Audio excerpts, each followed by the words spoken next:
Hi friends, ఇప్పుడు మనం కమలాపూర్ దగ్గర రామలక్ష్మణ చెట్ల దగ్గర ఉన్నాము. ఇది భూపాలపల్లి నుంచి ఒక 7 కిలోమీటర్స్ రావాలి. కమలాపూర్కి వచ్చినాక అక్కడి నుంచి మన చెరువు కట్ట బాట నుంచి ఒక 2 కిలోమీటర్స్ రావాలి. అంటే చాలా రోజుల క్రితం ఈ చెట్లను ఇద్దరు స్మగ్లర్స్ నరకడానికి వచ్చారు. వచ్చినప్పుడు ఇట్లా అతను ఒక గొడ్డలతో ఇట్లా నరకడానికి ఇక్కడ ఇట్లా వేస్తే అతనికి అనుకోకుండా చనిపోయాడు. చనిపోయినాక అప్పంచెల్లి వాళ్ళ చెట్లని గ్రహించి నరకకుంటున్నారు, పూజలు చేస్తున్నారు.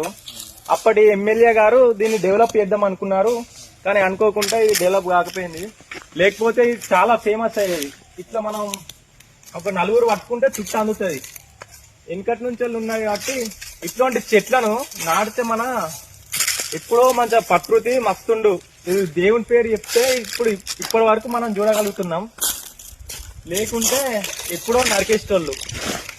కనీసం దేవుని పేరు చెప్పి 2 చెట్లన్నా ఉన్నాయని నేను చాలా సంతోషిస్తున్నాను.